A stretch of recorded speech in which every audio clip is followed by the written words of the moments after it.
بسم اللہ الرحمن الرحیم. کتاب فی الاستقراض. استقراض کا لفظ قرض سے ہے. باب ہے استفعال جس میں معنی ہے طلب کا. استقراض قرضہ طلب کرنا. و ادا الدیون، دیون دین کی جمع ہے، دین ادا کرنا. والحجر اور حجر کرنا. حجر کا لفظ آپ قرآن پاک میں بھی پڑھ چکے ہیں. ممنوع یعنی کسی چیز کو روک دینا، رکاوٹ پیدا کر دینا. والتفلیس، تفلیس افلاس سے ہے. اور مفلس ہونا، تفلیس یعنی مفلس ہونا، یعنی کسی شخص کا مفلس ہونا قبول کر لینا. تو یہ قرض کا لین دین، کسی کے ساتھ معاملہ کرنے سے لوگوں کو روک دینا، یعنی جسے کہتے ہیں نا کہ دیوالیہ قرار دے دینا کسی کو، یا مفلس قرار دے دینا، یا کسی بھی شخص کے برے اخلاق اور کردار کی وجہ سے لوگوں کو خبردار کر دینا کہ آئندہ سے اس سے کوئی لین دین نہ کرے، کہ کوئی دھوکہ نہ کھائے. تو یہ جائز ہے. اب دیکھتے ہیں کہ اس میں کیا ہے، کیا باتیں آتی ہیں. باب من اشترا، جس نے خریدا، بالدین قرض کے ساتھ یعنی ادھار، ولیس عندہ ثمنہ اور نہیں ہے اس کے پاس اس کی قیمت، یعنی کوئی شخص چیز خرید لائے لیکن اس کی قیمت اس کے پاس نہ ہو، قیمت ادا کرنے کے لیے نہ ہو، اس کی کوئی بھی وجہ ہو سکتی ہے. او لیس بحضرتہ، یا اس وقت حضرت حاضر نہ ہو، یعنی اس ٹائم پر نہ ہو لیکن بعد میں آنے کا. آپ دیکھیں کہ مثلاً گاؤں میں لوگ کیا کرتے ہیں کہ فصل آنے سے پہلے قرضے لیے رکھتے ہیں اور لوگوں سے کہتے ہیں کہ آپ یہ چیز ادھار دے دیں، ادھار دے دیں، ادھار دے دیں، جب ہماری گندم آئے گی تو ہم تمہیں اس کے بدلے میں اتنی گندم دے دیں گے. تو کیا یہ کرنا جائز ہے؟ ایسا کیا جا سکتا ہے. انسانی معاشرے میں قرض کا لین دین ابتدا سے چلا آیا ہے اور اسلام نے بھی اس کو روکا نہیں ہے، اس کی اجازت ہے. اس طرح تو کوئی بھی انسان ایسا نہیں کہ جسے زندگی میں کبھی کسی سے کچھ لینے کی یا قرض لینے کی ضرورت نہ پیش آئی ہو. ہر انسان کسی نہ کسی سینس میں ضرورت مند ہوتا ہے، بعض اوقات تجارت وغیرہ کے لیے، بعض اوقات ذاتی اغراض اور ضروریات کو پورا کرنے کے لیے. تو اس صورت میں اسلام نے ایسی سختی اور شدت پیدا نہیں کی کہ کوئی شخص ایسی چیز مت لے جس کے پیسے اس کے پاس نہیں ہیں. نہیں، اگر وہ ضرورت کی چیز ہے تو اسے لے سکتا ہے. مثلا یہ کہ اسے اپنا پیٹ بھرنا ہے، بچوں کا پیٹ بھرنا ہے تو وہ لے سکتا ہے. لیکن ایک شخص صرف عیاشی کے لیے، مثلا نشہ کرنے کے لیے کسی سے قرض لے رہا ہے. عموماً آپ دیکھتے ہوں گے کہ جو لوگ نشے کے عادی ہوتے ہیں ان کو قرضے کی عادت ہو جاتی. وہ کبھی ایک سے لیتے ہیں، کبھی دوسرے سے، بعض اوقات ایک سے لیا، اس کو دیا، اس سے لیا، اس کو دیا. تو اس شخص کے لیے پھر حجر ہو سکتا ہے، روکا جا سکتا ہے، اعلان کیا جا سکتا ہے کہ فلاں شخص سے کوئی لین دین نہ کرے، کیونکہ ایک تو وہ حرام کام کے لیے پیسہ لے رہا ہے، اور دوسرا یہ ہے کہ نشہ جب کسی چیز کا ہو جائے تو عموماً وہ انکریز کرتا چلا جاتا ہے، اس کی پھر حد نہیں ہوتی. تو ایسا شخص جو ہے قرضہ لے لے کر اگر وہ نشہ کر رہا ہے تو وہ بہت سے لوگوں کے لیے نقصان دہ ہوگا، کیونکہ وہ شخص ادائیگی کی حالت میں نہیں ہوگا. آپ نے دیکھا ہوگا جن لوگوں کو نشے کی عادت ہو جاتی ہے پھر وہ اپنے یعنی ضروریات زندگی کی روپیہ پیسہ تو چھوڑیں، پھر وہ گھر کی چیزیں بھی بیچ کے، بعضوں کا زمینیں تک بیچ کے کھا جاتے ہیں. یہ اتنی بری چیز ہوتی. تو ایسی صورت میں کوئی تو ہو جو اس کا ہاتھ روکنے والا. جب اس کو پتا ہو کہ نہیں مل رہا تو پھر کسی حد پر تو وہ رکے گا، لیکن جب دوسرے لوگ اس کو قرضہ دیں گے تو وہ ایک طرح سے اس کے ساتھ تعاون کرنے والے ہیں. اور غلط کام میں تعاون، اس کے بارے میں کیا فرمایا؟ تعاونوا علی البر والتقوی ولا تعاونوا علی الاثم والعدوان. نیکی اور تقوی کے کام میں تو ایک دوسرے کی مدد کرو، لیکن گناہ اور زیادتی کے کاموں میں، حرام کاموں میں ایک دوسرے کے ساتھ تعاون مت کرو. حدثنا محمد بن یوسف هو البیکندی اخبرنا جریر عن المغیرۃ عن الشعبی عن جابر بن عبد اللہ رضی اللہ عنہما قال غزوت مع النبی صلی اللہ علیہ وسلم، میں جہاد پر گیا نبی صلی اللہ علیہ وسلم کے ساتھ. فقال، تو کہا، کیف تری بعیرک، کیسے پاتے ہو اپنے اونٹ کو؟ اتبیعہ، کیا تم اس کو بیچو گے؟ قلت نعم، میں نے کہا جی ہاں. فبعتہ ایاہ، تو میں نے اس کو بیچ ڈالا. اب حضور صلی اللہ علیہ وسلم نے اس کے پیسے نہیں دیے تھے کیونکہ اس وقت آپ کے پاس پیسے تھے ہی نہیں. تو اس سے بات کی کیا مناسبت آ رہی ہے کہ اگر ایک انسان کے پاس فوری طور پر نقد پیسہ دینے کو نہیں اور وہ اس کے ساتھ طے کر لیتا کہ میں ایک دن بعد، ایک مہینے کے بعد تم کو دے دوں گا، تو ایسی صورت میں لین دین کیا جا سکتا. خود حضور صلی اللہ علیہ وسلم کا طریقہ موجود ہے. مثلا لوگ مکان خریدتے ہیں، جاگیریں خریدتے ہیں، تو پورا نقد کیش بیک مشت نہیں دے سکتے تو مہلت مانگ لیتے ہیں کہ اتنا ہم آپ کو دیکھتے. مثلا 1 لاکھ کی چیز خریدی ہے، 50,000 نقد لے لیجیے اور 50,000 جو ہے وہ لیٹر آن. جیسے مہر میں بھی 2 قسم کا ہوتا ہے، ایک مؤجل ہوتا ہے اور ایک معجل ہوتا ہے. تو وہ بھی ایک مہلت مانگ لی جاتی ہے کہ یہ آپ لے لیں اور اس کے بعد باقی جو حصہ ہے وہ آپ کو دیں گے. بہرحال ایسی صورت میں یہاں پر کیا بتایا جا رہا کہ نبی صلی اللہ علیہ وسلم نے حضرت جابر کا اونٹ خریدا تھا، اور یہ قصہ پیچھے بہت دفعہ گزر چکا ہے اور آئندہ بھی آئے گا، جس کے مختلف پہلو سامنے ہائی لائٹ کیے جائیں گے. بتانا یہ مقصود ہے کہ ادھار پر چیزوں کا لین دین کیا جا سکتا ہے، اس میں گناہ کی بات نہیں، شرط ادائیگی کی نیت ہونا ہے. فلما قدم المدینہ، پھر جب آپ مدینہ میں تشریف لائے، غدوت الیہ بالبعیر، تو میں اونٹ لے کر آپ کے پاس پہنچا. فاعطانی ثمنہ، تو آپ نے مجھے اس کی قیمت ادا کر دی. اور آپ کو یاد ہوگا کہ آپ نے قیمت سے زیادہ بھی کچھ ادا کیا تھا، تو حضرت جابر اس کو ہمیشہ اپنی تھیلی میں لیے رکھتے تھے، اس کو زندگی بھر انہوں نے خرچ نہیں کیا، اس شوق میں کہ یہ آپ نے مجھے حق سے بڑھ کر دیا تھا.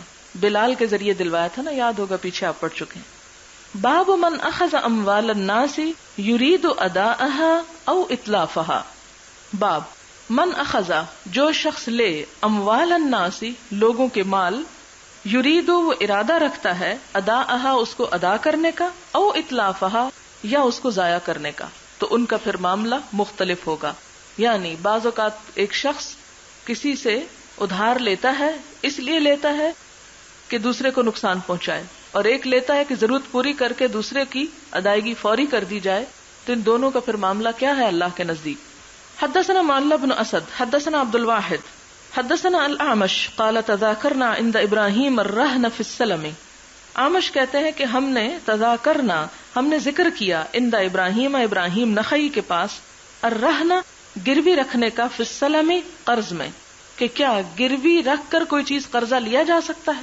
مثلا آپ کو کوئی روپیہ چاہیے اور دوسرا شخص آپ پر اعتماد نہیں کرتا، تو آپ کے پاس جو زیور ہیں آپ اپنے لے جاتے ہیں اور آپ کہتے ہیں کہ یہ میرا زیور رکھ لے اور مجھے 1,00,000 روپیہ دے دیں. کیا ایسا کرنا چاہیے؟ کیا قرضہ دینے والے کو وہ ایک زیورات اپنے پاس رکھ لینے چاہیے یا نہیں رکھنے چاہیے؟ کہیں ایسا تو نہیں کہ وہ زیورات رکھنے والا گناہگار شمار ہو؟ نہیں، اس میں گناہ کی بات نہیں ہے، ایسا کیا جا سکتا ہے. کیوں؟ دلیل کیا ہے؟ فقال حدثني الاسود عن عائشہ رضی اللہ عنہا ان النبی صلی اللہ علیہ وسلم اشترى طعاما، کہ نبی صلی اللہ علیہ وسلم نے اناج خریدا، من یہودی، ایک یہودی سے، الی اجل، ایک وقت مقرر تک، ورہنہ درعا من حدید، اور اس کے پاس لوہے کی ایک زرہ گروی کے طور پر رکھی. یعنی قرض دونوں طرح لیا جا سکتا ہے یا دیا جا سکتا ہے، بغیر گروی کے بھی اور گروی کے ساتھ بھی. حدثنا عبد العزیز بن عبد اللہ الاویسی حدثنا سلیمان بن بلال عن ثور بن زید عن ابی الغیث عن ابی ہریرہ رضی اللہ عنہ عن النبی صلی اللہ علیہ وسلم قال من اخذ اموال الناس، جس نے لوگوں کے مال لیے، یرید اداءها، وہ انہیں ادا کرنے کا ارادہ رکھتا ہے، ادى اللہ عنہ، اللہ تعالی اس کی طرف سے ادا کر دے گا. یہ پیچھے میں نے بتایا تھا نا کہ جو ادا یا دینے یا ضائع کرنے کی نیت سے لیتا ہے تو دونوں کی نیت کے مطابق اس کا معاملہ ہوگا. جو کسی سے قرض لیتا ہے یہ سوچ کر کہ میں جلد اس کو لوٹا دوں گا، تو اللہ تعالیٰ ایسے اسباب پیدا کر دیتا ہے کہ وہ شخص اپنا قرضہ لوٹا سکے. لیکن ومن اخذ یرید اتلافها، جو شخص اس لیے کسی سے قرضہ لیتا ہے کہ وہ اس کو ضائع کر دے، اتلفہ اللہ، اللہ اس شخص کو برباد کر دے گا. یعنی اس شخص کے اس مال میں پھر کوئی برکت نہ پیدا کرے گا. آپ دیکھیں کہ آج جتنے بھی قرضے لینے والے ہیں اس میں سے کتنے فیصد لوگ ایسے ہیں جو واقعی اس نیت سے قرضہ لیتے ہوں کہ اس کو واپس بھی کریں گے. عموماً وہ ایک بہانہ ہوتا ہے دوسرے کا مال نکلوانے یا چھیننے کا، کہ ویسے تو آپ کسی سے کہے لاؤ اپنا مال مجھے دو تو کوئی نہیں دے گا، تو یہ ایک عذر بیچ میں ڈال لیتے ہیں کہ اچھا اتنے عرصے کے لیے قرض دے دو، اور ادائیگی کی کوئی نیت نہیں ہوتی. جب نیت نہیں ہوتی تو اللہ توفیق بھی نہیں دیتا، اور جب ادائیگی نہیں ہوگی تو اس کی سزا بھی بڑی شدید ہے، حتیٰ کہ شہید سے بھی معاف نہیں. کیونکہ انسانوں کے حقوق کو تلف کرنا جو ہے خود تلف ہونے والی بات ہے. اتلفہ اللہ، ایسے شخص کو اللہ برباد کر دے گا، دنیا میں بھی ذلیل و خوار اور آخرت میں بھی. باب ادا الدیون، قرضوں کی ادائیگی. وقول اللہ تعالی، اور اللہ تعالی کا فرمان ہے، ان اللہ یأمرکم، بے شک اللہ تم کو حکم دیتا ہے، ان تؤدوا الامانات الی اہلہا، کہ تم ادا کرو امانتیں ان کے اہل کو. وَإِذَا حَكَمْتُمْ بَيْنَ النَّاسِ، اور جب تم لوگوں کے درمیان فیصلہ کرو، ان تحکموا بالعدل، تو عدل و انصاف کے ساتھ فیصلہ کرو. ان اللہ نعم ما یعظکم بہ، بے شک اللہ تعالی کتنا اچھا ہے جو نصیحت کرتا ہے تم کو، یعنی بہت عمدہ نصیحت کرتا ہے تم کو.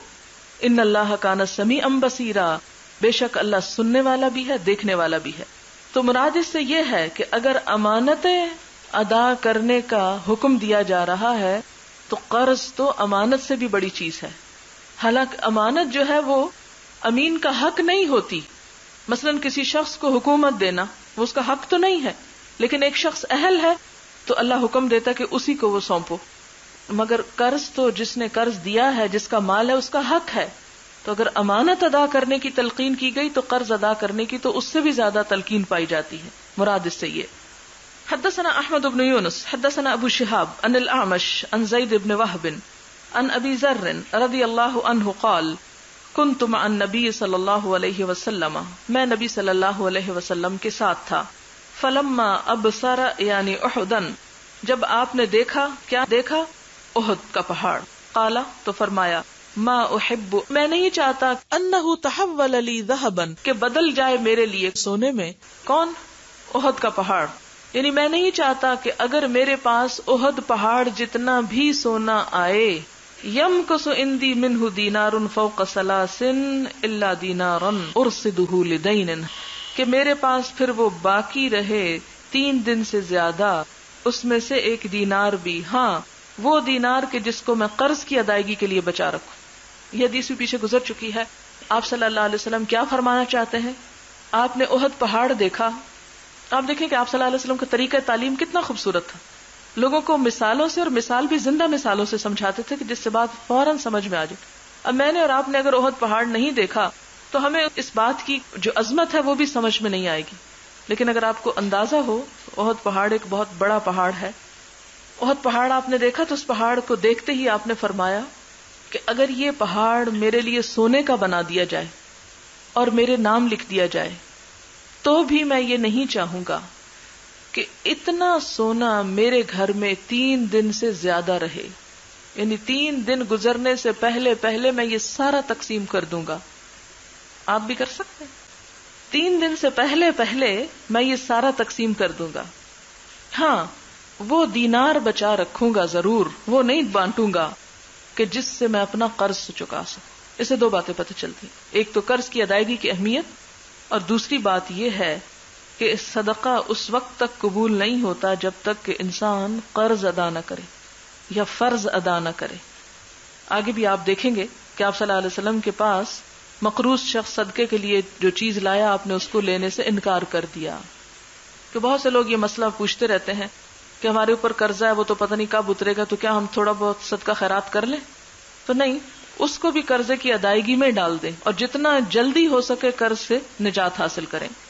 ثم قال، پھر آپ صلی اللہ علیہ وسلم نے فرمایا، اور یہ بڑی زبردست بات ہے، ان الاکثرین هم الاقلون، کہ وہ لوگ جن کے پاس بہت کچھ ہے وہی لوگ سب سے کم رکھنے والے ہیں، وہی قلت والے ہیں.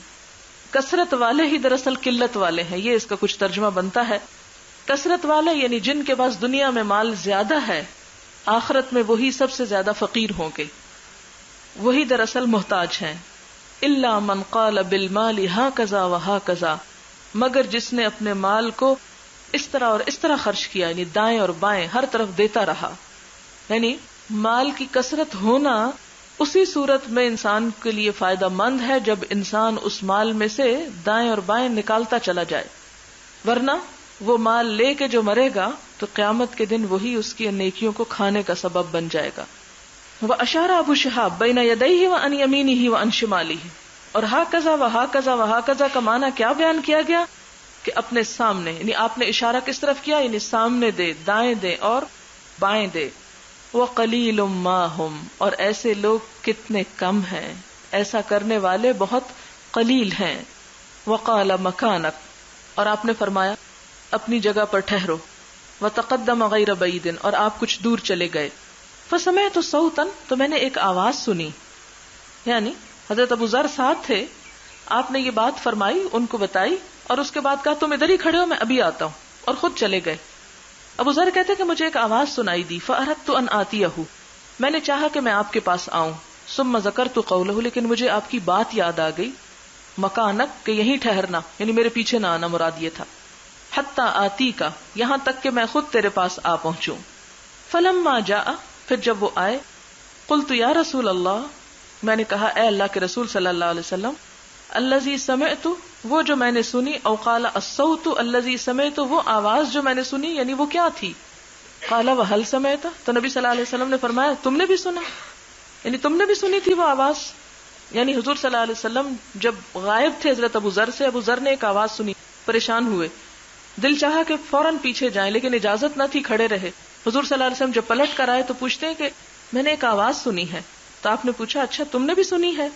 قلت نعم، میں نے کہا جی ہاں. قال اتانی جبریل علیہ السلام، یہ جبریل علیہ السلام میرے پاس آئے تھے، یہ اس کی آواز تھی. فقال، تو انہوں نے آ کے کہا، کس نے؟ جبریل نے. من مات من امتک، آپ کی امت میں سے جو مر جائے، لا یشرک باللہ شیئا، اللہ کے ساتھ کسی کو شریک نہ ٹھہرائے، دخل الجنہ، وہ جنت میں داخل ہوگا. قلت وان فعل کذا وکذا، میں نے پوچھا اگر اس نے فلاں اور فلاں کام کیا؟ قال نعم، فرمایا ہاں. یعنی شرک جو ہے وہ سب سے بڑا گناہ ہے، اس کا مرتکب معاف نہیں ہوگا. باقی گناہوں کی معافی کی دلیل یہاں سے ملتی ہے. لیکن آپ دیکھیں کہ باقی گناہ بھی اسی وقت ہوتے ہیں جب شرک ہوتا ہے انسان کی زندگی میں. شرک جو ہے باقی سارے گناہوں کو جنم دیتا ہے. یہ نہیں ہو سکتا کہ آپ شرک تو نہ کریں اور باقی گناہ آپ کرتے رہیں. جتنا جتنا آپ شرک سے بچیں گے، جتنا جتنا ایمان مضبوط ہوگا، باقی گناہوں سے نفرت اس قدر ہی بڑھتی چلی جائے گی. اللہ یہ کہ انسان ہونے کے ناطے خطا کر بیٹھے تو پھر ایسی خطاؤں کو اللہ تعالیٰ معاف بھی فرما دیں گے. حدثني احمد بن شبیب ابن سعید حدثنا ابی ان یونس قال ابن شہاب حدثني عبید اللہ ابن عبد اللہ ابن عتبہ قال قال ابو ہریرہ رضی اللہ عنہ قال رسول اللہ صلی اللہ علیہ وسلم لو کان لی مثل احد ذہبا، اگر میرے لیے احد پہاڑ کے برابر بھی سونا ہوتا، ما یسرنی اللہ یمر علی ثلاث، مجھے یہ بات اچھی نہ لگتی، مجھے خوش نہ کرتی. یعنی سونے کا آ جانا میرے لیے کوئی خوشی کی بات نہیں، لیکن ہاں یہ بات ضرور خوش کرتی ہے کہ اتنا سونا مل جائے اور پھر میں اس کو اللہ کی راہ میں دے دوں. یہ فرق ہوتا ہے نا ایک صاحب ایمان شخص کا اور ایک بے ایمان شخص کا. بے ایمان شخص سونے کے آنے پہ خوش ہوتا ہے، اور صاحب ایمان مال کے آنے کے بعد اس کے دینے پر خوش ہوتا ہے. وہ مال کے آنے پہ اس لیے خوش ہوتا ہے کہ شکر ہے موقع ملے گا کچھ کرنے کا، وہ اس لیے نہیں خوش ہوتا کہ شکر ہے کہ ملا کہ میں اپنی تجوریاں بھر لوں. یہ بہت بڑا فرق ہے. تو آپ صلی اللہ علیہ وسلم فرماتے ہیں کہ مجھے احد پہاڑ جتنا سونا ملنے کی بھی کوئی خوشی نہیں، یعنی میرے لیے وہ کوئی معنی نہیں رکھتا. ہاں یہ بات مجھے ضرور خوش کرتی ہے کہ میں اس کو اللہ کی راہ میں دے ڈالوں. اور کب دے ڈالوں؟ کہ 3 دن سے پہلے اللہ یمر علی ثلاث وعندی منہ شیء، کہ 3 دن کے بعد میرے پاس اس میں سے کچھ بھی بچے، الا شیء ارصدہ لدین، ہاں وہ بچا لوں گا اس میں سے کہ جس سے میں قرض ادا کر سکوں. رواہ صالح وعقیل عن الزہری. وآخر دعوانا ان الحمد للہ رب العالمین. سبحانک اللہم وبحمدک نشہد ان لا الہ الا انت نستغفرک ونتوب الیک. والسلام علیکم ورحمۃ اللہ وبرکاتہ. نحمده ونصلی علی رسولہ الکریم، اما بعد فاعوذ باللہ من الشیطان الرجیم. بسم اللہ الرحمن الرحیم. رب اشرح لی صدری ویسر لی امری واحلل عقدۃ من لسانی یفقہوا قولی. باب استقراض الابل، اونٹ قرض لینا، یعنی سونا، روپیہ، پیسہ اور دیگر چیزوں کے علاوہ جاندار مخلوق بھی قرضہ دیا جا سکتی ہے یا نہیں.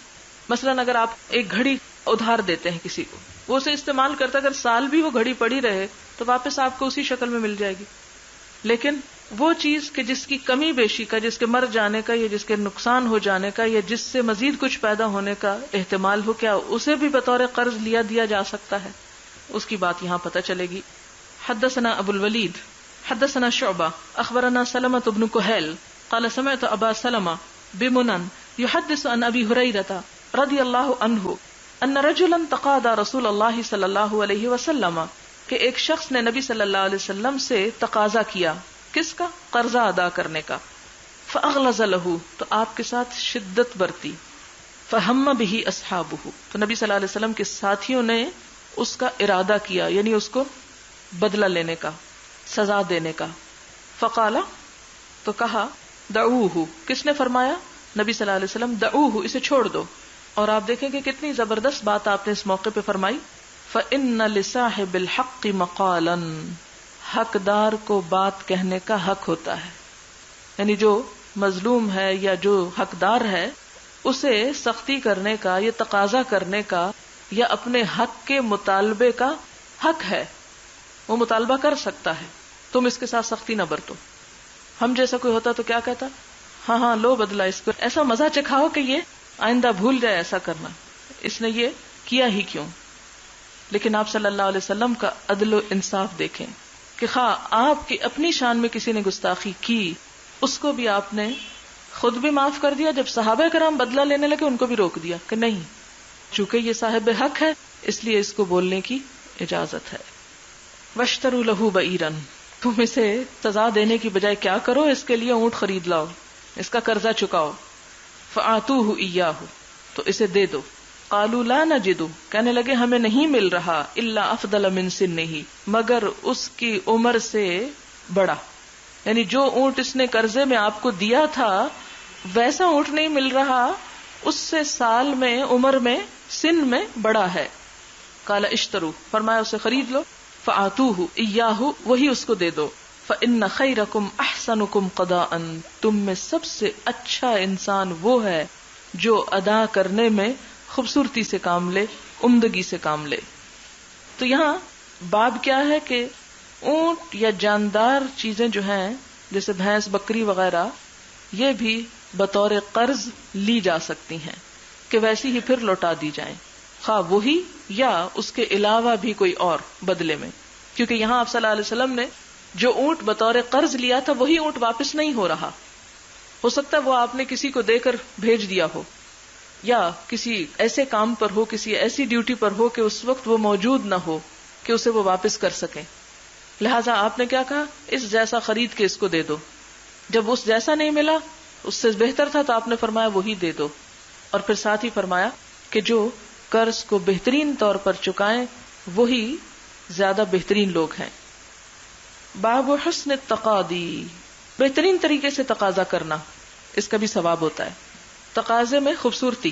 حدثنا مسلم حدثنا شعبہ عن عبد الملک عن ربعی عن حذیفہ رضی اللہ عنہ قال سمعت النبی صلی اللہ علیہ وسلم یقول، میں نے نبی صلی اللہ علیہ وسلم کو فرماتے ہوئے سنا، مات رجل، ایک شخص فوت ہو گیا. فقیل لہ، تو اس سے کہا گیا، ما کنت تقول، کہ تم کیا کہتے ہو، یعنی کیا نیکی ہے تمہارے پاس. قال، اس نے کہا، کنت ابایع الناس، میں لوگوں سے لین دین کا معاملہ کرتا تھا. فاتجوز عن الموسر، تو میں تجاوز کرتا، مہلت دیتا، الموسر مالدار کو، یسر والے کو. واخفف عن المعسر، اور معاف کر دیتا تھا، تخفیف کر دیتا تھا تنگ دست سے. فغفر له، تو اس کو بھی معاف کر دیا گیا.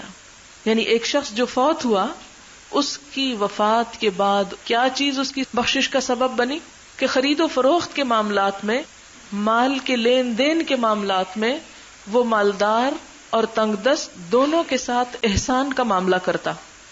مالدار کے ساتھ اس کا احسان کیا تھا کہ اسے قرضے کی ادائیگی میں مزید مہلت دے دیا کرتا تھا، اور تنگ دست کے ساتھ تخفیف کا معاملہ، یعنی اس سے مشکل کو ہلکا کر دیتا. وہ کیا تھا کہ اس کو معاف کر دیتا.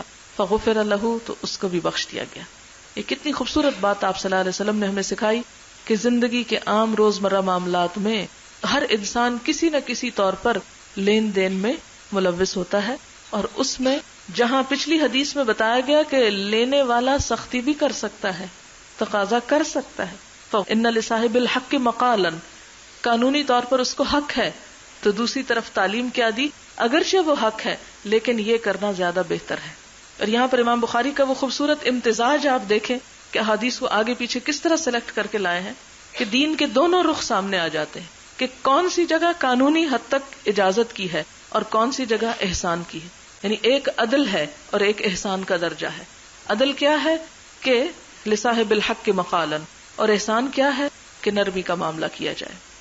دونوں میں سے آپ جو چاہیں اختیار کر لیں، اجازت دونوں ہی کی ہے. ہاں، ظلم کی اجازت نہیں کہ مزید گالی گلوچ شروع کر دیں. باب هل يعطى اکبر من سنه، کیا جانور جب قرضے کے طور پر لیا جائے تو اس سے بڑی عمر کا بھی لوٹایا جا سکتا ہے؟ کیا یہ رشوت یا سود میں تو شمار نہیں ہوگا؟ کیونکہ یہ کہا جاتا ہے نا کہ یعنی جس کسی کو قرضہ دے اس کے درخت کی چھاؤں میں بھی نہ بیٹھے. کیوں؟ کہ وہ بھی ایک طرح سے سود شمار ہوتا ہے، کہ وہ یہ سمجھ کر کہ چونکہ میرا مال اس کے پاس ہے، میرے مال سے یہ فائدہ اٹھا رہا ہے، لہٰذا اس کے عوض یا اس کے بدلے یا اس کے صلے میں اس سے میں فلاں اور فلاں فائدہ اٹھا لوں. وہ کسی قسم کا بھی کوئی فائدہ نہیں اٹھانا چاہیے، یعنی خصوصی طور پر قرض کے معاملے میں. ہاں، اجرت اور بات ہے، باقی صلہ اور بات ہے، لیکن جس مال کو آپ نے بطور قرض دیا کہ آپ کو اسے واپس لینا ہے، ہو بہو لینا ہے، تو پھر اس کے بدلے میں کوئی احسان لینا دراصل سود شمار ہوگا. تو یہاں پر یہ سوال پیدا ہو کہ اگر کوئی شخص قرض جب واپس لیتا ہے تو اتنا ہی لینا چاہیے نا، اس کو اس سے زیادہ تو نہیں لینا چاہیے. لیکن یہ چیز مثلا روپے میں تو ہو سکتی ہے کہ آپ 1000 کے نوٹ گن لیں، 1000 دیا تھا 1000 گن کر لے لیں، 1001 لینا بھی حرام ہے، وہ 1 روپیہ بھی سود کا شمار ہوگا. لیکن اب جانوروں کا تو وزن تولا نہیں جا سکتا نا برابر کا، یہ اس میں تو کمی بیشی ہو سکتی ہے، اور بعض اوقات انسان اپنی خوشی سے دیتا ہے اور وہ سود سمجھ کے نہیں، نہ لینے والا اس کا مطالبہ کرتا ہے تو اس کی اجازت ہے، یہ سود میں شمار نہیں ہوگا. حدثنا مسدد عن يحيى عن سفيان حدثني سلمة بن كهيل عن ابي سلمة عن ابي هريرة رضي الله عنه ان رجلا اتى النبي صلى الله عليه وسلم يتقاضاه بعيرا، ایک شخص نبی صلی اللہ علیہ وسلم کے پاس اپنے اونٹ کا تقاضا کرنے کو آیا. قال قال رسول اللہ صلی اللہ علیہ وسلم آتوه، تو نبی صلی اللہ علیہ وسلم نے حکم دیا کہ اس کو دے دو. فقالوا ما نجد الا سنا افضل من سنه، تو صحابہ کرام نے عرض کیا کہ یا رسول اللہ صلی اللہ علیہ وسلم ہم نہیں پاتے مگر اس کے اونٹ سے بڑی عمر کا اونٹ. فقال الرجل، تو اس شخص نے کہا اوفیتنی اوفاک اللہ، پھر وہ بیچ کا قصہ سارا حذف کر دیا گیا ہے. آپ صلی اللہ علیہ وسلم نے بڑی عمر کا اونٹ ہی دینے کا یعنی جواباً یا قرض کی ادائیگی کے طور پر حکم دیا. تو اس شخص کو جب وہ حق سے زیادہ ملا تو اس نے کیا کہا، اوفیتنی، آپ نے مجھے پورا پورا دیا، اوفاک اللہ، اللہ تعالیٰ آپ کو بھی پورا دے، یعنی ثواب اس کا. فقال رسول اللہ صلی اللہ علیہ وسلم اعطوہ، آپ صلی اللہ علیہ وسلم نے فرمایا اسے دے دو. فإن من خیار الناس احسنهم قضاء، کہ لوگوں میں سب سے اچھے لوگ وہی ہیں، خیار الناس، چنے ہوئے لوگ، کہ جو قرض کی ادائیگی عمدہ طور پر کرتے ہیں، خوبصورتی کے ساتھ کرتے ہیں، احسن طریقے سے کرتے ہیں. کیونکہ عموماً کیا ہوتا ہے کہ قرض ادا کرتے ہوئے بھی لوگ احسان جتاتے ہیں، منہ بناتے ہیں کہ کسی نے مطالبہ کیوں کر لیا یا مانگ کیوں لیا، یا دیتے ہوئے بھی ایسا رویہ اختیار کرتے ہیں کہ گویا دوسرے پر احسان کر رہے ہیں حالانکہ اس کا حق دے رہے ہوتے ہیں.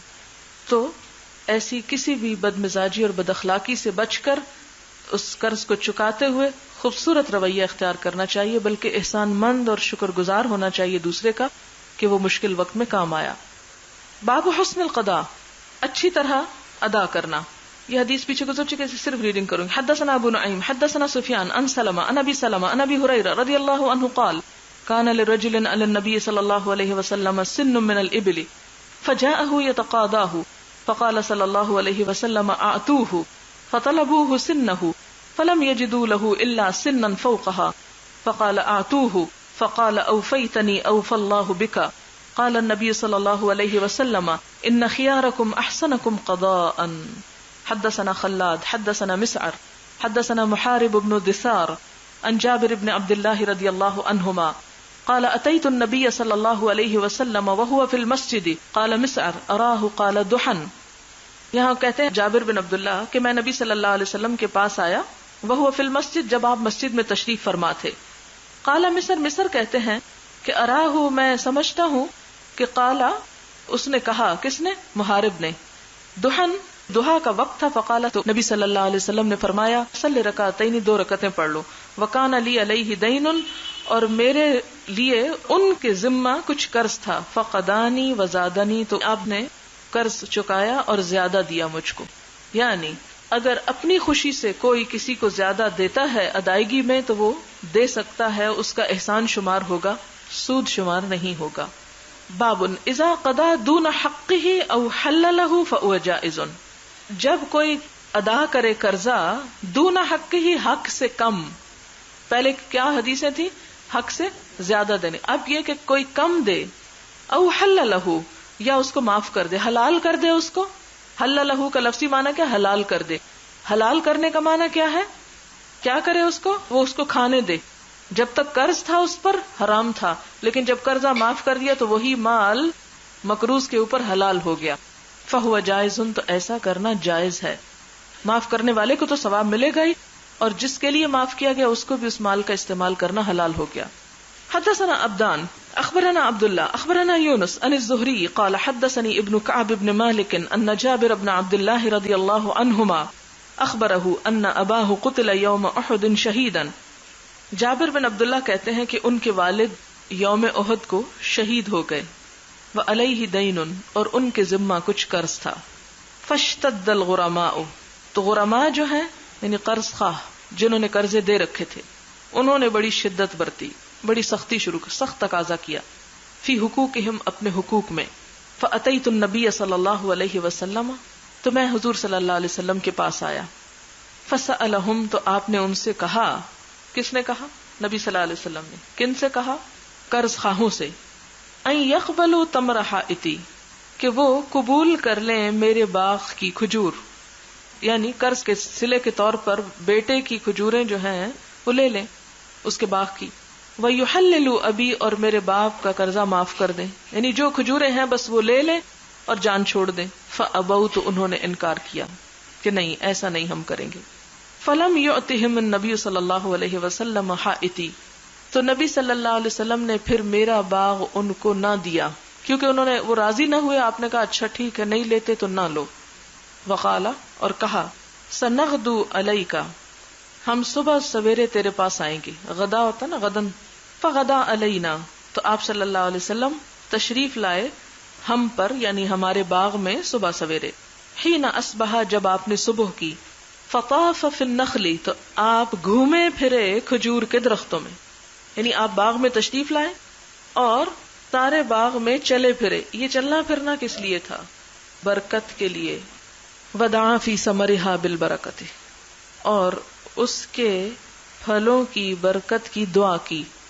یعنی ان درختوں کو دیکھتے جاتے تھے اور دعا کر رہے تھے کہ یا اللہ جابر کے والد کا قرضہ اس سے اتر جائے، یعنی ان کے پھل خوب آئے.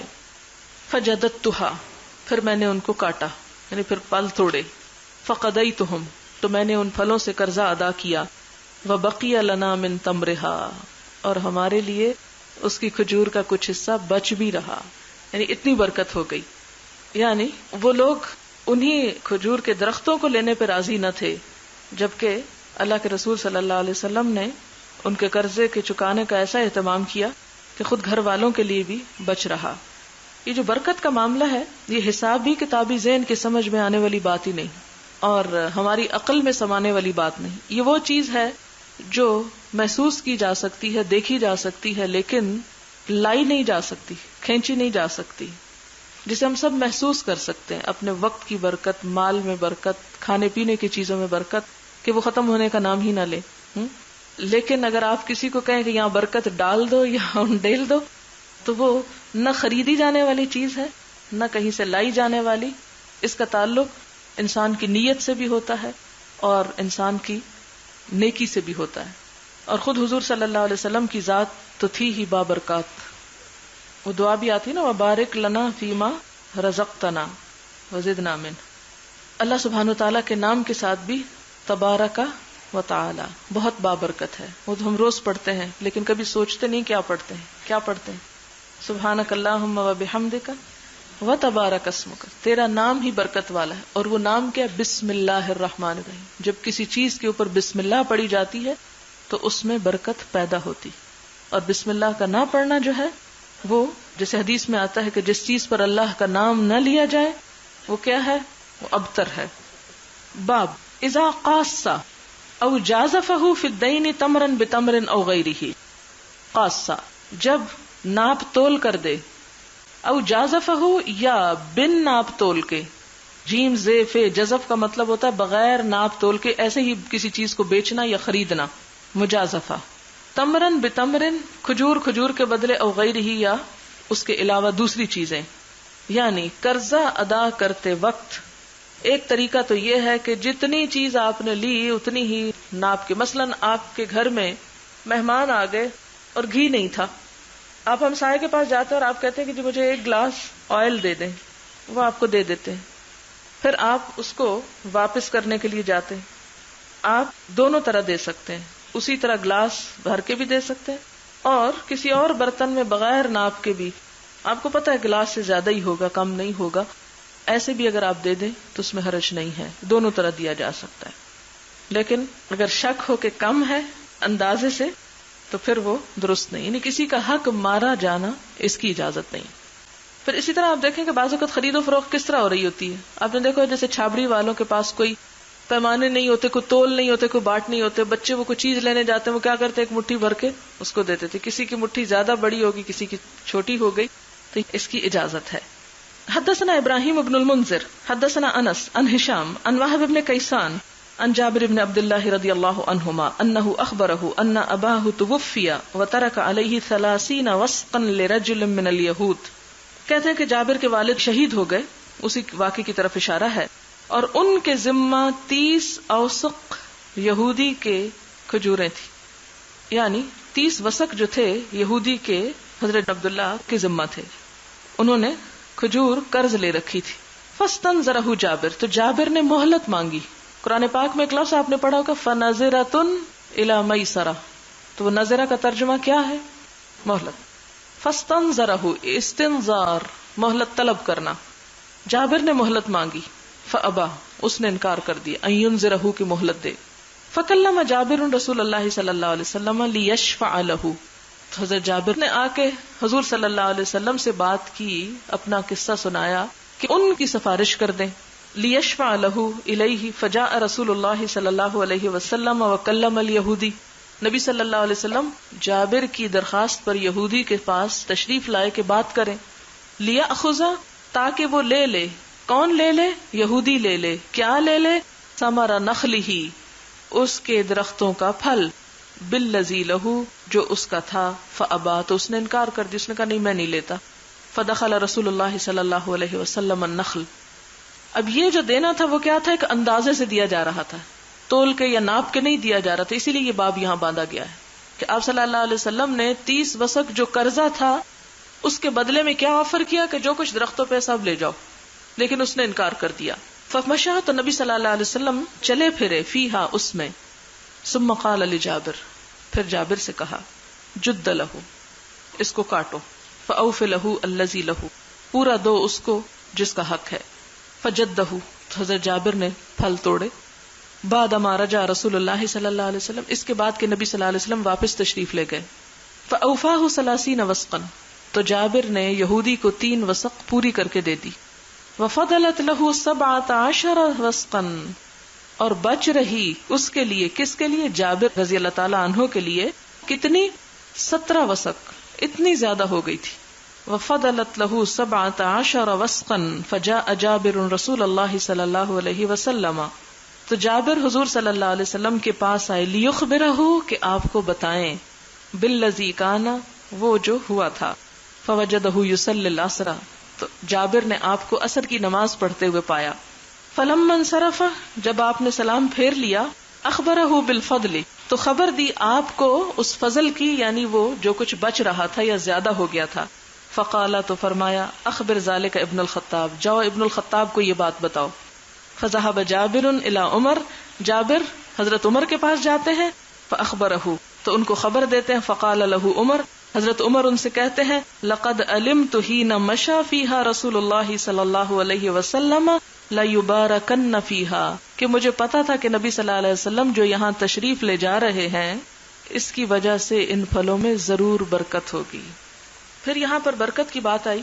اس میں آپ دیکھیں کہ یہ بات ہوتی ہے کہ بعض اوقات کسی خاص شخص کے آپ کے گھر آنے سے برکت ہوتی ہے، کسی خاص شخص کے ساتھ بیٹھ کر کھانا کھانے سے اس میں برکت ہوتی ہے، اور بھوک بھی ختم ہو جاتی ہے اور کھانا بھی بچا رہتا ہے.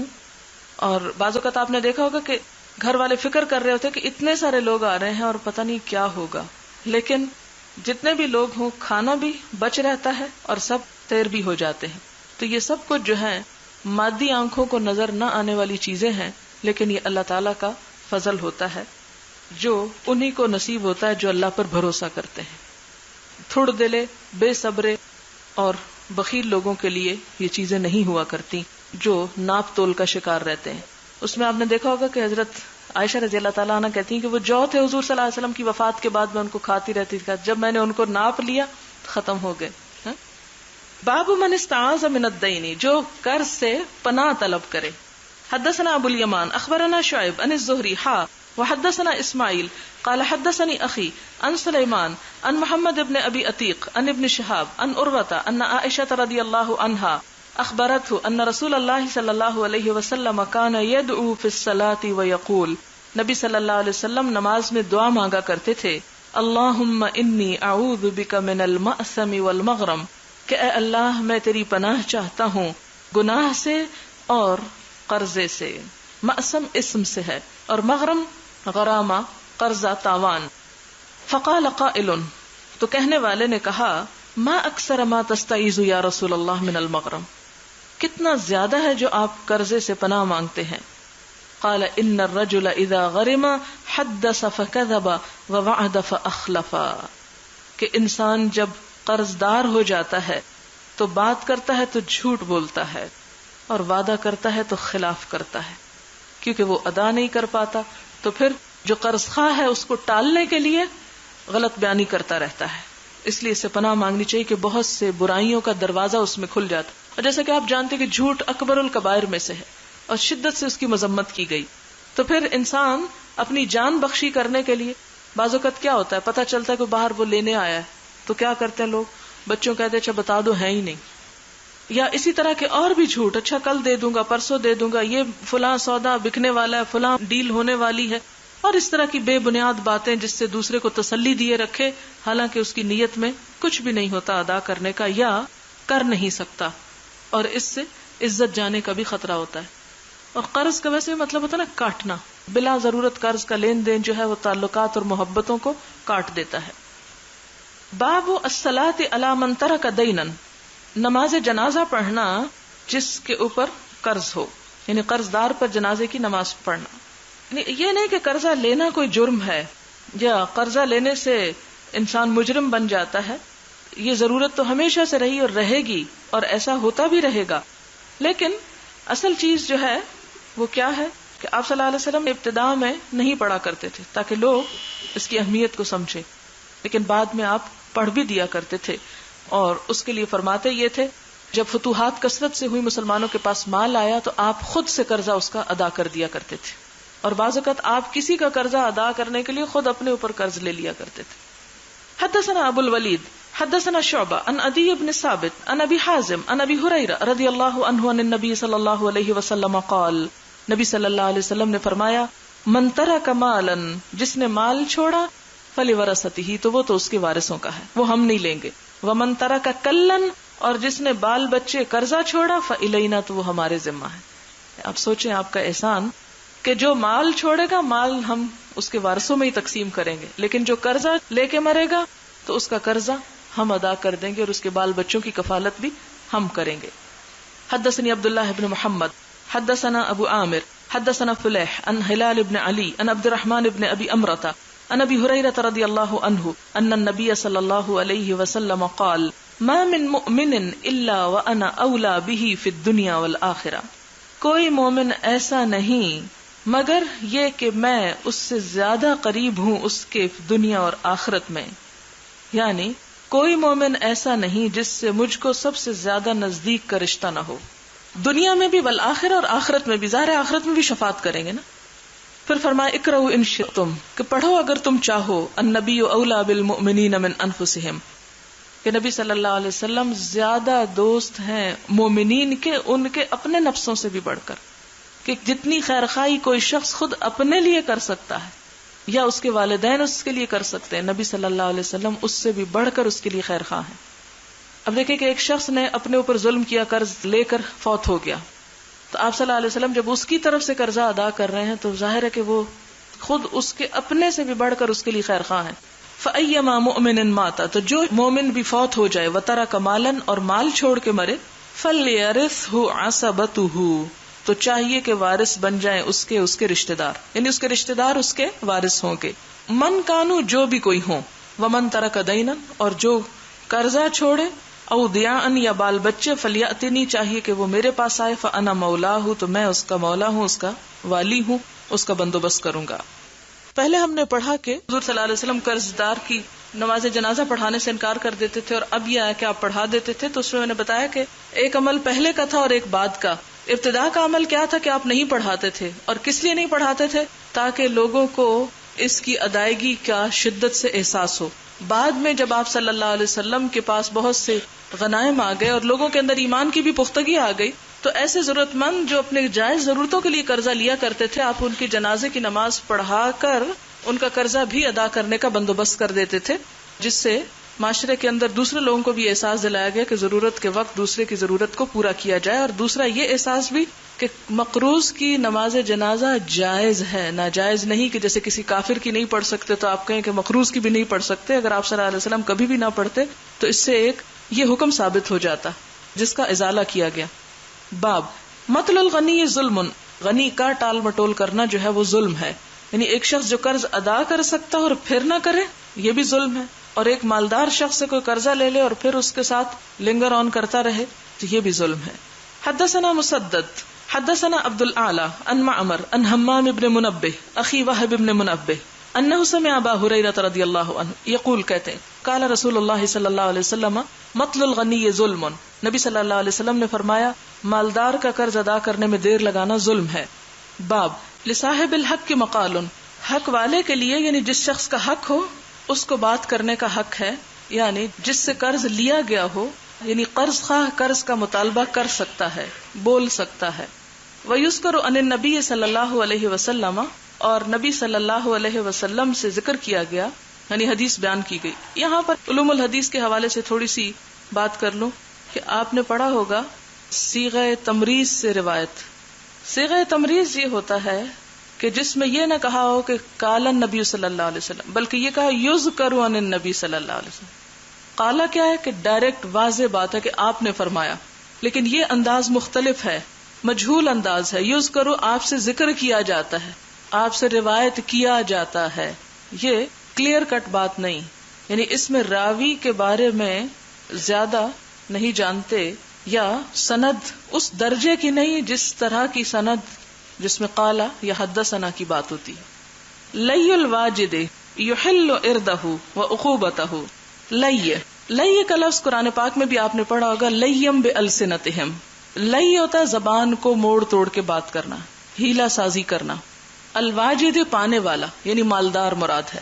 مالدار شخص کا زبان کو موڑ توڑ کے بات کرنا، یعنی قرض میں جو ٹال مٹول وہ کرتا ہے، یہ مراد ہے. مالدار شخص اگر قرض کی ٹال مٹول میں زبان کو ہیر پھیر کر کے بات بناتا ہے تو اس سے کیا ہوتا ہے، اسے فائدہ نہ ہوگا. یحل عرضہ، اس کی عزت کو حلال کر دیتا ہے، یعنی پھر وہ اپنے خلاف دوسرے کو بات کرنے کا موقع دیتا ہے. زیادہ دیر تک کوئی کسی کو باتوں سے بہلا نہیں سکتا. وعقوبتہ، اور اپنی سزا کو دعوت دیتا ہے، یعنی بے عزتی کو دعوت دیتا ہے. قال سفیان عرضہ یقول مطلتنی وعقوبتہ الحبس. یہ سارے الفاظ کی وضاحت یہاں کی گئی جو آپ پڑھ چکے ہیں. حدثنا مسدد حدثنا یحیی عن شعبۃ عن سلمۃ عن ابی سلمۃ عن ابی ہریرہ رضی اللہ عنہ قال اتى النبی صلی اللہ علیہ وسلم رجل، نبی صلی اللہ علیہ وسلم کے پاس ایک شخص آیا، یتقاضاہ، جو آپ سے تقاضا کر رہا تھا، فاغلظ له، تو آپ کے ساتھ اس نے سختی سے بات کی. فہم بہ اصحابہ، تو نبی صلی اللہ علیہ وسلم کے ساتھیوں نے اس کو سزا دینے کا ارادہ کیا. فقال، تو آپ نے فرمایا دعوہ، اسے چھوڑ دو. فإن لصاحب الحق مقالا، کیونکہ صاحب حق کے لیے بات کا حق ہے. باب اذا وجد مالہ عند مفلس فی البیع والقرض والودیعۃ فہو احق بہ. اذا، جب، وجد، پائے، مالہ، اپنا مال، عند مفلس، کسی مفلس کے پاس، فی البیع، تجارت میں، والقرض، اور قرض میں، والودیعۃ، اور امانت، فہو احق بہ، تو وہ اس کا زیادہ حقدار ہے. مثلا اگر کوئی مفلس شخص ہے، قرضہ ادا نہیں کر رہا، تو اس کا مال قرق کیا جا رہا ہے، اس کی جو پراپرٹی ہے وہ لوگوں کو تقسیم کی جا رہی. اب لینے والے تو بہت سے ہیں، تو ان میں سے کس کا حق ہے کہ وہ آگے بڑھ کے لے لے؟ جس کا وہ مال ہو. یعنی مثال کے طور پر اگر کسی شخص نے کیش کی شکل میں نہیں بلکہ کائنڈ کی شکل میں کسی کو کوئی چیز دی، مثلا جانور ہی دیا، اور وہ اس کو دے نہیں رہا، اب ہوتا کیا کہ حکومت وقت زبردستی لوگوں کو اس میں سے دلوا رہی ہے. اب وہ اگر کسی کا اونٹ اس شخص کے پاس ہے تو کسی اور کو دینے کی بجائے جس کا وہ ہے پہلے اس کو دیا جائے گا، یہ مراد ہے اس سے. وقال الحسن، اور حسن بصری کہتے ہیں اذا افلسا، کہ جب وہ دیوالیہ ہو جائے، وتبین، اور واضح ہو جائے، لم یجوز عتقہ ولا بیعہ، نہیں جائز اس کی آزادی اور نہ اس کی تجارت، ولا شراء، اور نہ اس کی خرید و فروخت. یعنی جب کوئی دیوالیہ شخص ہو تو اس کے ساتھ تجارت، لین دین اور خرید و فروخت جو ہے وہ بین ہو جائے گی. کیوں؟ اس لیے کہ وہ ادائیگی نہیں کر سکتا اور اس سے لوگوں کے مال کو نقصان پہنچنے کا اندیشہ ہے. یہ جو ہجر کا لفظ پیچھے آپ نے پڑھا ہے نا کہ اس کو ممنوع کر دیا جائے گا یا اسے دیوالیہ ظاہر کر دیا جائے گا تاکہ دوسرے لوگ اس سے دھوکے میں نہ آئیں. وقال سعید بن المسیب قضى عثمان من اقتدى من حقه قبل ان يفلس فهو له. حضرت عثمان نے یہ فیصلہ کیا کہ دیوالیہ ہو جانے سے پہلے کسی نے اپنا مال اس سے لے لیا تو وہ اسی کا ہوگا. ومن عرف متاعه بعینه فهو احق به. اسی طرح دیوالیہ ہونے کے بعد بھی اگر اپنی چیز اس کے پاس موجود پائی تو وہ اس کا زیادہ حقدار ہے. یعنی جو جس کی چیز ہوگی کسی اور کا قرضہ چکانے کی بجائے اس کا قرضہ پہلے چکایا جائے گا جس کا وہ مال اس کے پاس موجود ہوگا. حدثنا احمد بن یونس حدثنا زہیر حدثنا یحیی بن سعید قال اخبرنی ابو بکر بن محمد بن عمرو بن حزم ان عمر بن عبد العزیز اخبره ان ابا بکر بن عبد الرحمن بن الحارث بن هشام اخبره انه سمع ابا هریرہ رضی اللہ عنہ یقول قال رسول اللہ صلی اللہ علیہ وسلم، نبی صلی اللہ علیہ وسلم نے فرمایا، او قال سمعت رسول اللہ صلی اللہ علیہ وسلم، یا وہ کہتے ہیں کہ میں نے نبی صلی اللہ علیہ وسلم سے سنا، یقول، آپ فرماتے تھے، من ادرک مالہ بعینہ عند رجل، جس نے پایا اپنا مال بعینہ یعنی بجنسہ اسی طرح کا، عند رجل کسی شخص کے پاس، او انسان یا کسی انسان کے پاس، قد افلس جو کہ مفلس ہو گیا، دیوالیہ ہو گیا، فہو احق بہ من غیرہ تو وہ کسی اور سے زیادہ اس مال کو لے لینے کا حقدار ہوگا. امید ہے بات سمجھ میں آ گئی ہو. یعنی ایک شخص دیوالیہ ہو گیا ہے، اس کا مال قرق کیا جا رہا ہے، تو اس کے مال میں اگر کسی شخص کا مال شامل ہے اور وہ بھی اس کا طلبگار ہے تو اس کا مال اسی کو دے دیا جائے گا جس کا اصل میں وہ تھا، بجائے اس کے کہ وہ کسی اور کو دیا جائے. کیونکہ اب آپ دیکھیں کہ جب مال کم اور لینے والے بہت سے ہوں تو کس کو پہلے دیا جائے اور کس کو بعد میں دیا جائے، کس کو دیا جائے اور کس کو نہ دیا جائے، تو اس میں پھر فیصلہ تو کوئی کرنا ہے. تو اس کے لیے کیا کہا کہ جس کی چیز ہے اس مقروض کے پاس تو اسی کو وہ لوٹائی جائے گی کسی اور کی بجائے. باب من اخر الغریم الی الغد، جو تاخیر کرے، اخر تاخیر کرے، الغریم قرضدار کو، الی الغد کل تک کے لیے، یعنی قرض خواہ کو اگر کوئی کل کی ٹال مٹول کرے، او نحوہ یا اسی کی طرح، ولم یرا ذالک مطلن اور نہ وہ دیکھے گا اس کو ٹال مٹول. یعنی اگر کوئی مقروض کسی کو کہتا ہے کل لے لینا اور کل پھر کہتا ہے کل لے لینا، تو کیا وہ ایسا کر سکتا ہے؟ ہاں، بوقت ضرورت کر سکتا ہے، اور یہ ٹال مٹول میں شمار نہیں ہوگا اگر حقیقی معنوں میں وہ نہیں دے سکتا. وقال جابر، اور جابر کہتے ہیں، اشتد الغرماء فی حقوقہم. حضرت جابر والی حدیث میں یہ الفاظ آپ پڑھ چکے ہیں کہ قرض خواہوں نے اپنے حقوق میں شدت اختیار کی، یعنی سختی اختیار کی، فی دین ابی، میرے باپ کے قرض کی ادائیگی میں. فسألہم النبی صلی اللہ علیہ وسلم، تو نبی صلی اللہ علیہ وسلم نے ان سے سوال کیا ان یقبلوا ثمر حائطی، کہ وہ قبول کر لیں میرے باغ کا پھل.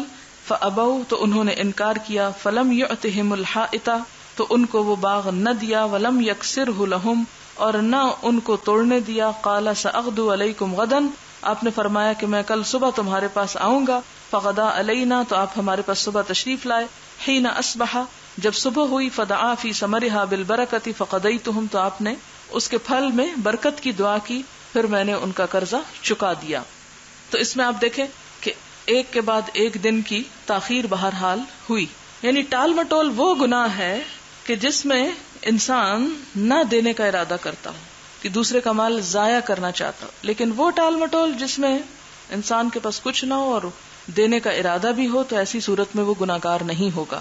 اب یہ جو ہے نا کل لے لینا اور کل لے لینا، یہی وعدہ خلافی ہے جس کی طرف حضور صلی اللہ علیہ وسلم نے اشارہ کیا تھا. بابو من باع مال المفلس، جس نے بیچ ڈالا دیوالیے کا مال، او المعدم، یا محتاج کا. فقسمہ بین الغرماء، پھر تقسیم کر دیا اس کو قرض خواہوں میں.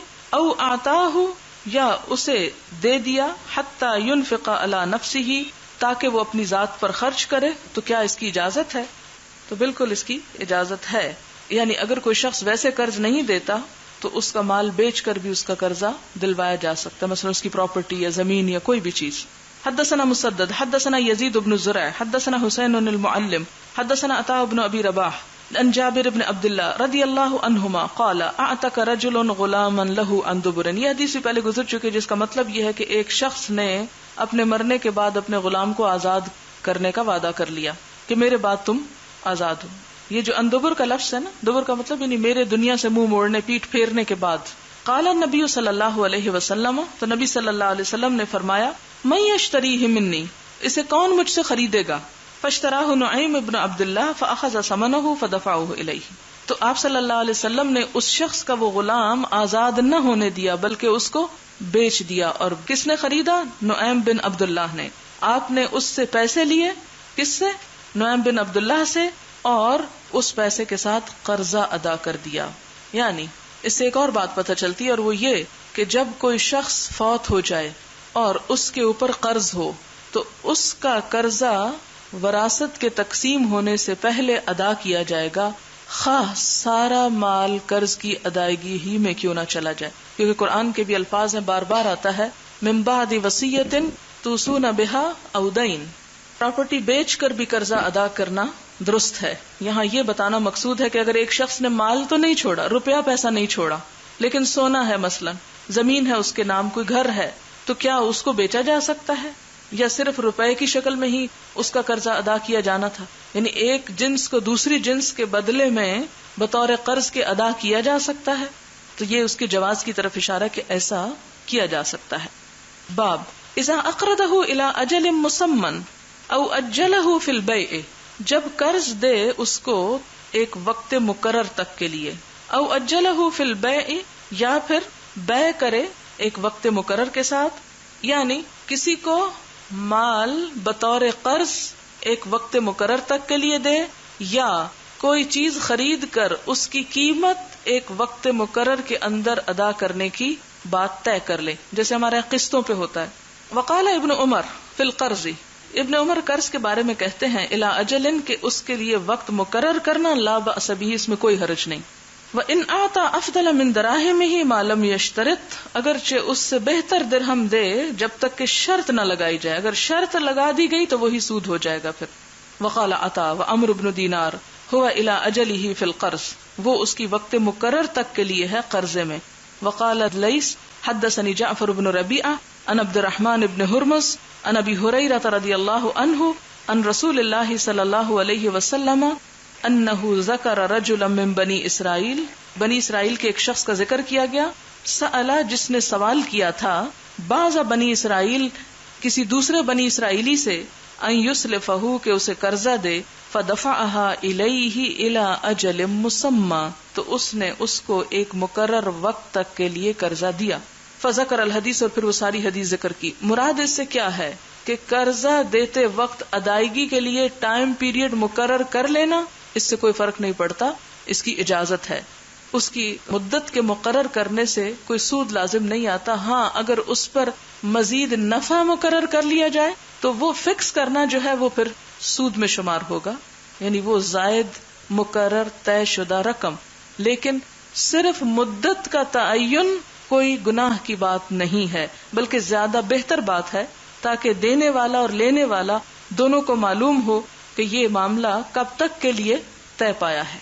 اور قرآن پاک میں بھی آتا ہے یا ایھا الذین آمنوا اذا تداینتم بدین الی اجل مسمی فاکتبوہ ولیکتب بینکم کاتب بالعدل، اور وہ ساری آیت. باب الشفاعۃ فی ودع الدین. وضع کا معنی ہوتا ہے رکھنا، مراد ہے یہاں کمی کرنا.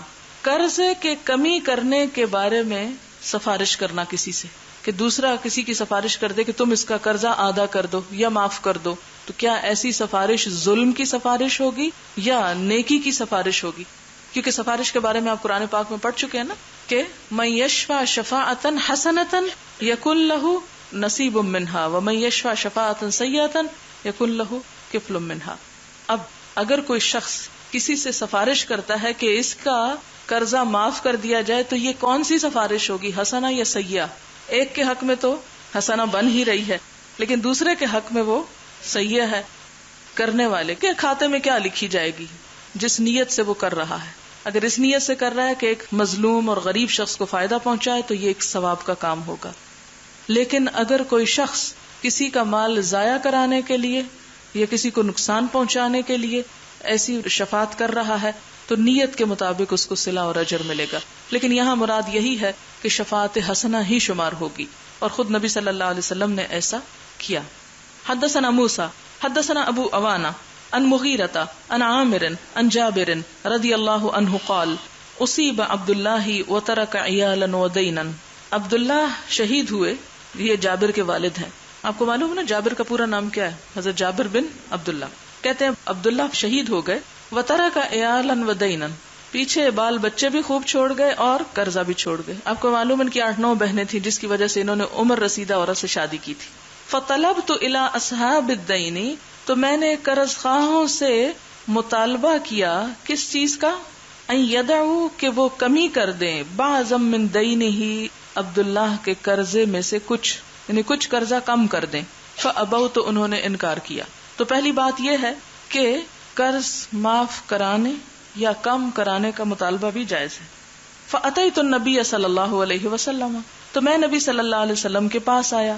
فاستشفعت به علیہم، تو میں نے ان سے سفارش طلب کی ان کے خلاف، یعنی ان کے لیے سفارش کروائی آپ صلی اللہ علیہ وسلم سے. یعنی قرض خواہوں کے پاس سفارش کرائی، کس کی؟ نبی صلی اللہ علیہ وسلم. کیا سفارش تھی؟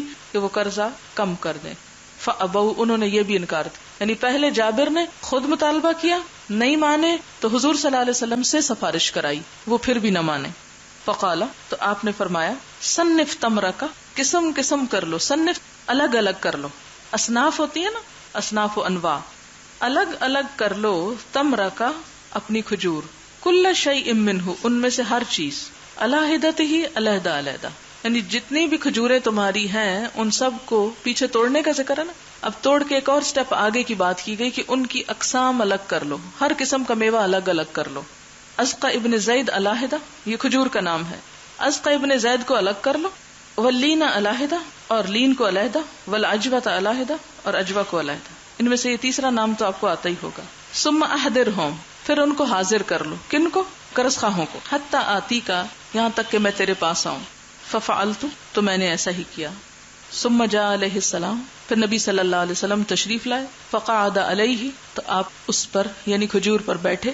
وکالا، اور ناپا، کیل ہوتا نا پیمانہ، تو کالا ناپا. لکل رجل، ہر شخص کے لیے جتنی جتنی اس کا حصہ بنتا تھا اتنا اتنا اس کو ناپ کر دیا. حتی استوفا، یہاں تک کہ اس کو پورا دیا. وبقی التمر کما ہوا، اور باقی بچ گئی کھجور جیسے کہ وہ تھی، یعنی یوں لگا کہ جیسے ویسی ہی پڑی ہے. کأنہ لم یمسا، گویا کہ اسے کسی نے چھوا بھی نہ ہو. وغزوت مع النبی صلی اللہ علیہ وسلم، اور میں نبی صلی اللہ علیہ وسلم کے ساتھ جہاد پر گیا. الا نادح لنا، اپنے ایک اونٹ پر. نادح ہوتا ہے پانی بھرنے والا اونٹ، پیچھے بھی آپ کو بتا چکی حضرت ام سلیم کے قصے میں. فازحف الجمل، تو تھک گیا اونٹ، فتخلف، پیچھے رہ گیا، کمزور ہوگا تو سفر میں پیچھے رہ گیا، فتخلف علیہ، تو پیچھے رہ گیا مجھ پر، یعنی میں اونٹ کی وجہ سے سب سے پیچھے رہ گیا، فوقظہ النبی صلی اللہ علیہ وسلم، تو کچوک لگائی اس کو نبی صلی اللہ علیہ وسلم، وقظہ یعنی اس کو کچوکا دیا اونٹ کو لکڑی کے ساتھ، پیچھے حدیث گزر چکی، آپ نے فرمایا کوئی عصا ہے لاؤ، عصا لیا اور اس کو تھوڑا سا ہلایا، من خلفہ، اس کے پیچھے سے، یعنی اونٹ کو پیچھے سے اس کو کچوکا لگایا، قال بعنیہ، آپ نے فرمایا اسے مجھ کو بیچ ڈالو، وَلَكَ ظَهْرُهُ إِلَى الْمَدِينَةِ، اور مدینہ تک اس کی پیٹھ تمہارے لیے ہے، یعنی تم اس پر سواری کر سکتے ہو، فَلَمَّا دَنَوْنَا، پھر جب ہم قریب آ گئے، کس سے؟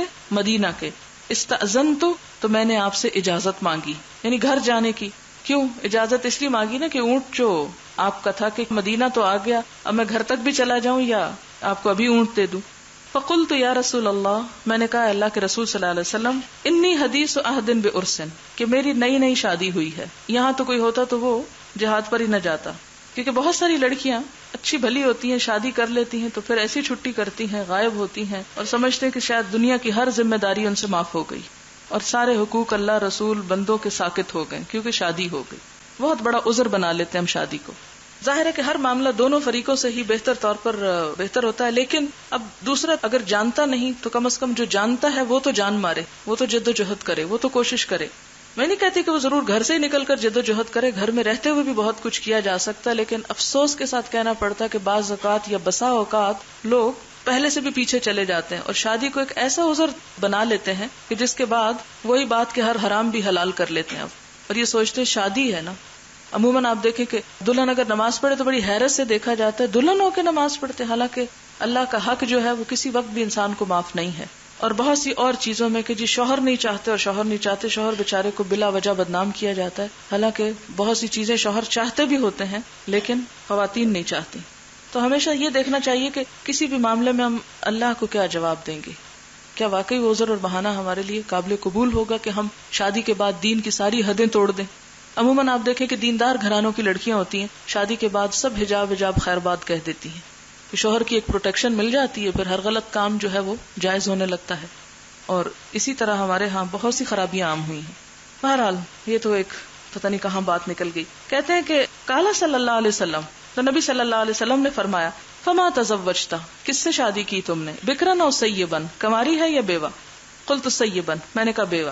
اسی عبداللہ، اور پھر اس کی وجہ بتاتے ہیں، اس لیے کہ عبداللہ جو تھے وہ شہید ہو گئے تھے باپ میرے، وطرا کا جواری یا صغارن، اور چھوٹی چھوٹی بچیاں چھوڑ گئے، فتزوجت سیبن، تو میں نے بیوہ سے شادی کی، تو علمہن، جو انہیں کچھ تعلیم دے، وتؤدبہن، اور آداب سکھائے، یعنی میری بیوی میری بہنوں کو تعلیم اور آداب کا کام کرے۔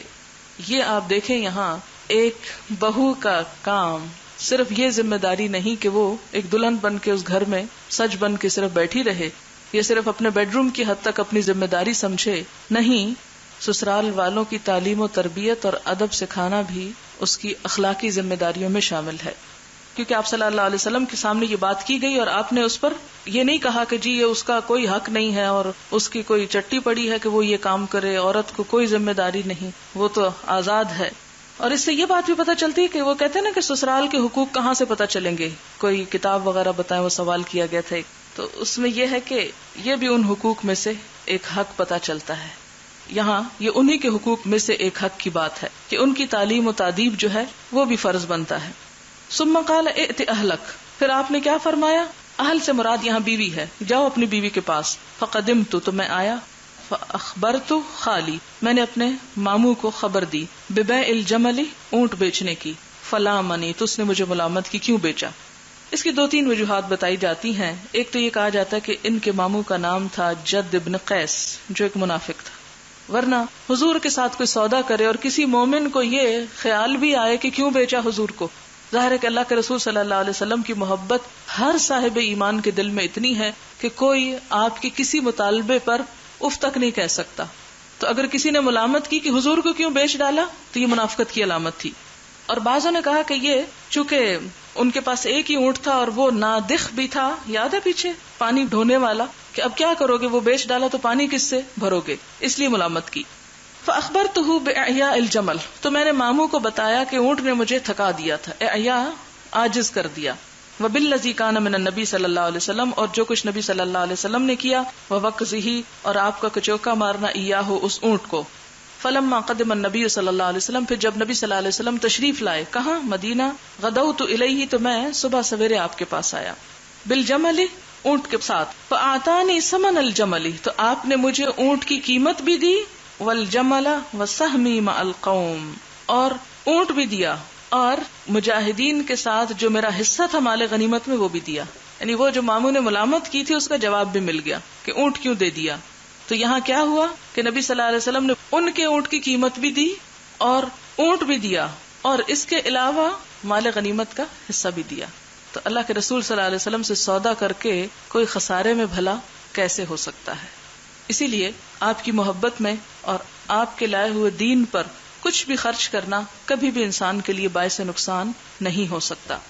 باب ما ینہی عن اضاعۃ المال، مال ضائع کرنے سے جو روکا جاتا ہے۔ وقول اللہ تبارک و تعالی، اللہ سبحانہ و تعالی کا فرمان ہے، واللہ لا يحب الفساد، اور اللہ فساد کو پسند نہیں کرتا، ولا يصلح عمل المفسدین، اور فساد کرنے والوں کے عمل کی اصلاح نہیں کرتا۔ وقال فی قولہ تعالی، اصلاتک تأمرک ان نترک ما یعبد آباؤنا او ان نفعل فی اموالنا ما نشاء۔ اے شعیب، یہ سورۃ ہود کی آیت ہے جس کا ترجمہ یہ ہے کہ اے شعیب، کیا تیری نماز، تیرا دین تجھے یہی حکم دیتا ہے کہ ہم اپنے آباء و اجداد کے طریقوں کو چھوڑ دیں، یا ہم اپنے مالوں میں جو کرنا چاہتے ہیں وہ نہ کر سکیں؟ یعنی تمہاری نماز یا تمہارے دین میں ہمیں اپنے مال کے اندر منمانی کرنے سے کیوں روکا جا رہا ہے؟ تو بتانا یہ مقصود ہے اس آیت سے کہ اگرچہ مال انسان کی ذاتی ملکیت بھی ہو سکتا ہے، اس کے باوجود اسے صرف اپنی خواہش نفس کے مطابق خرچ کرنے کی اجازت نہیں، چونکہ میرا مال ہے، میں جہاں چاہوں اڑاؤں، جو چاہوں اسے خریدوں، حلال پہ لگاؤں یا حرام پہ لگاؤں، اسے ضائع کروں، اسے جہاں چاہوں پھینکوں، نہیں، اس کا حساب ہوگا۔ آپ سب جانتے ہیں ابن آدم کے قدم میدان حشر سے نہ ہل سکیں گے جب تک کہ وہ 5 سوالوں کا جواب نہ دے، اور اس میں سے ایک کیا ہے کہ مال کہاں سے آیا اور کہاں لگایا، کدھر خرچ کیا اس کو۔ تو خواہ مال اپنا ہی کیوں نہیں، بالکل اسی طرح جیسے آنکھیں ہماری اپنی، زبان ہماری اپنی، تو ہم یہ کہیں چونکہ زبان میری ہے، میں چاہوں تو گالیاں دوں اور چاہوں تو ذکر کروں، تو ہمیں اس کی اجازت نہیں ہے۔ اسی طرح مال اگر میرا ہے تو بھی مجھے اس میں اپنی منمانی کرنے کی اجازت نہیں ہے، اسے اللہ اور رسول کی مرضی کے مطابق ہی استعمال کرنا ہوگا۔ وقال تعالی، ولا تؤتوا السفهاء اموالکم، اور تم بے وقوفوں کو اپنے مال مت دو، یعنی بچوں وغیرہ کو ان کے حوالے مت کرو کہ وہ اسے ضائع کر دیں۔ والحجر فی ذالک، اور اس میں حجر کرنا یعنی روک دینا۔ وما ینہی عن الخداع، اور جو روکا جاتا ہے دھوکہ وغیرہ سے۔ حدثنا ابو نعیم حدثنا سفیان عن عبد الله بن دینار سمعت ابن عمر رضی اللہ عنہما قال قال رجل النبی صلی اللہ علیہ وسلم، ایک شخص نے نبی صلی اللہ علیہ وسلم سے عرض کیا، انی اخدع فی البیوع، مجھے تجارت میں دھوکہ دے دیا جاتا ہے، میں تجارت میں دھوکہ کھا جاتا ہوں، یعنی لوگ مجھے داؤ لگا جاتے ہیں۔ فقال، تو آپ نے فرمایا، اذا بایعت، جب تم لین دین کرو، فقل لا خلابۃ، تو کہہ دو کہ کوئی دھوکہ نہیں۔ فکان الرجل یقولہ، تو وہ شخص اس وقت یہ کہہ دیا کرتا تھا، یعنی آپ نے اس کو ایک طریقہ بتایا کہ لوگوں کو اس وقت یاد دہانی کرا دیا کرو۔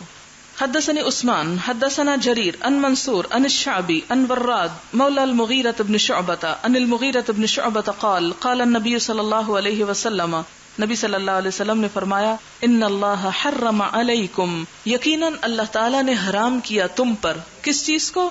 عقوق الامہات، ماؤں کی نافرمانی کو۔ عاق اسی سے ہے، والدین کا اولاد کو حقوق سے محروم کرنا، اور اولاد کا والدین کو حقوق سے محروم کرنا بھی عقوق ہے۔ عقوق الامہات ووعد البنات، اور بیٹیوں کو زندہ درگور کرنا، وعد، واذا الموعودۃ سئلت، وعد ہی سے موعودہ ہے۔ ومنع وہاتی، اور روکنے سے یعنی کسی کو اس کا جائز حق نہ دینا، منع کر دینا۔ وہاتی، اور لاؤ یعنی مانگنے سے، یعنی روکنے سے بھی منع کیا، مال کو روکنا یا کسی کا حق ادا کرنے سے روکنا، اور اسی طرح سوال کرنا، اس سے بھی روکا گیا۔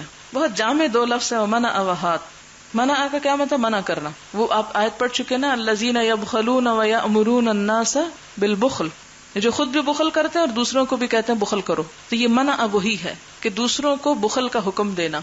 وہاتی، دوسروں کے مال پہ نظر رکھنا اور ان سے سوال کرنا. ہاتھ کا مطلب ہوتا ہے، لفظی معنی ہوتا ہے لاؤ، ادھر لاؤ، مجھے دو، یعنی مانگنے سے بھی منع کیا ہے.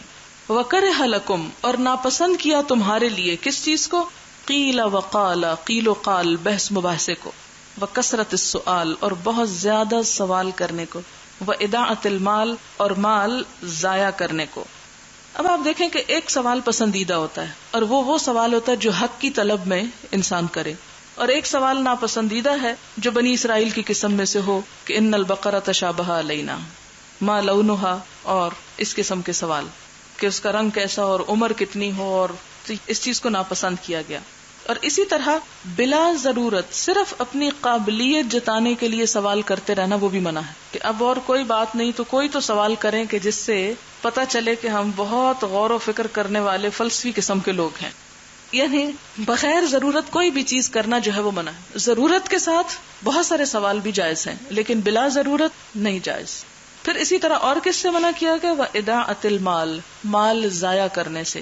یعنی مال کا استعمال تو جائز ہے، مال کا استعمال باعث ثواب ہے، لیکن مال کا ضائع کرنا، اور اس کی بڑی بہترین مثال آپ کے اپنے گھر میں ہوگی کہ ہم کھانا زیادہ ڈال لیتے ہیں، تھوڑا کھاتے ہیں اور باقی بن میں یا سنک میں یا ادھر ادھر ضائع کر دیتے ہیں. تو اس کی اجازت نہیں.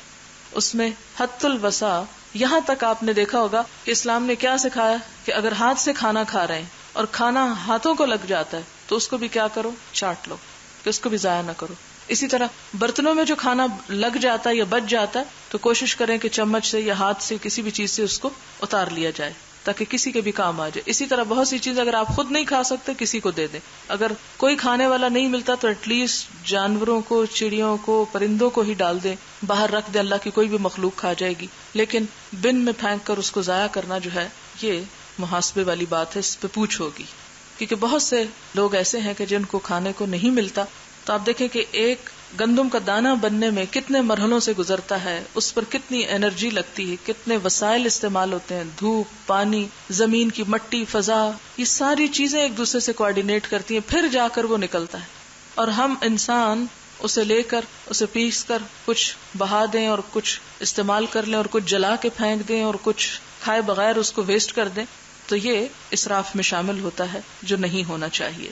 اسی طرح بلا ضرورت بہت سے کپڑے بنا لینا کہ جن کو انسان پہن ہی نہ سکے اور ان کو روک رکھے اور کچھ لوگ ننگے پھرتے رہیں یا ضرورت مند ہو، تو اس میں بھی یہ ہے کہ اپنی حدود کے اندر جائز ضرورت کے لیے بنانا تو ٹھیک ہے، لیکن ان کو رکھنا اور پھر صرف مال کی نمائش کے لیے کپڑے بنانا وہ درست نہیں. کیونکہ مثال کے طور پر اگر کسی شخص کو روز گھر سے نکلنا ہے، اب روز اگر وہ کپڑے دھو نہیں سکتا تو اگر اتنے ہیں کہ وہ ایک کے بعد ایک پہنتا چلا جائے اور پھر اکٹھا ان کو دھو سکے تو کوئی حرج نہیں، اس نے اپنی ایک ضرورت کے لیے بنائے. لیکن اگر صرف مقصد یہ ہو کہ دوسرے یہ کہیں کہ یہ بہت امیر شخص ہے یا اسی طرح بہت نفیس شخص ہے، تو نیتیں خراب نہیں ہونی چاہیے. باب العبد راعٍ فی مال سیدہ، العبد غلام، راعٍ نگہبان ہے، نگران ہے، فی مال سیدہ اپنے آقا کے مال میں، ولا یعمل الا باذنہ، اور اس کی اجازت کے بغیر اس میں تصرف نہ کرے. یعنی صرف اپنا مال ہی نہیں، دوسرے کا مال جو کسی اور کی کسٹڈی میں ہے یا حفاظت میں، اس کو بھی ضائع نہیں کیا جا سکتا. عموماً آپ دیکھیں کہ ہم اپنے گھر میں اگر کوئی چیز استعمال کرتے ہیں تو وہ بہت احتیاط سے کرتے ہیں، لیکن اگر کسی دوسرے کے گھر میں استعمال کر رہے ہیں، عموماً نوکر چاکر وغیرہ، تو وہ کپڑے دھوتے ہوئے صابن کو ضائع کرنے میں کوئی بھی دریغ نہیں کریں گے. پھر اسی طرح اگر لائٹس کھلی چھوڑی ہیں تو کھلی چھوڑ دیں گے. عموماً آپ دیکھیں ہمارے دفتروں میں، اسکولوں میں، کالجز میں، جس میں آپ کو بل نہیں پے کرنا پڑتا، یا ان گھروں میں جہاں آپ کو بل نہیں پے کرنا پڑتا، عموماً لوگ ان وسائل کو بے دریغ استعمال کرتے ہیں. یا جن کو سبسڈی کے ساتھ بجلی ملتی ہے وہ بلا ضرورت بتیاں جلائے رکھتے ہیں کہ کون سا ہم نے پے کرنا ہے ہماری بلا سے. تو یہ نہیں ہونا چاہیے. کسی بھی ریسورس کا ضائع کرنا جو ہے وہ اسلام میں منع ہے. ان تمام چیزوں کے بھی حقوق ہیں. آپ کو یاد ہوگی وہ حدیث جس میں وضو کرنے کے لیے پانی کا آپ نے بتایا تھا کہ خواہ تم دریا کے کنارے بھی ہو تو اتنا ہی پانی استعمال کرو جس سے تمہارا وضو ہو جائے. یہ نہیں کہ کہو کہ دریا ہے یہاں کیا احتیاط. اور یہ کنجوسی کی علامت نہیں اور نہ ہی چیز کو ضائع کرنا کوئی سخاوت کی علامت ہے. چیز کا استعمال، پراپر استعمال ہی سخاوت ہے کہ اس وقت انسان حق سے کمی نہ کرے. لیکن بلا ضرورت اور کسی کے بھی ضرورت کے بغیر اسے ضائع کرنا، خواہ اپنا ہو مال یا کسی اور کا، اس کی اجازت نہیں. اور یہ جو حدیث آتی ہے نا آگے ابھی آپ پڑھیں گے پتہ چلے گا. حدثنا ابو الیمان اخبرنا شعیب عن الزهري قال اخبرني سالم بن عبد الله عن عبد الله بن عمر رضي الله عنهما انه سمع رسول الله صلى الله عليه وسلم يقول، نبی صلی اللہ علیہ وسلم نے فرمایا، کلکم راعن، تم میں سے ہر شخص نگران ہے، ومسئول عن رعیتہ، اور اپنی رعایا کے بارے میں جواب دہ ہے۔ فالامام راعن وهو مسئول عن رعیتہ، پس امام نگران ہے اور وہ اپنی رعیت کے بارے میں پوچھا جائے گا۔ والرجل فی اہلہ راعن، مرد اپنے گھر والوں کا نگران، وہو مسئول عن رعیتہ، اور وہ اپنی رعیت کے بارے میں پوچھا جائے گا۔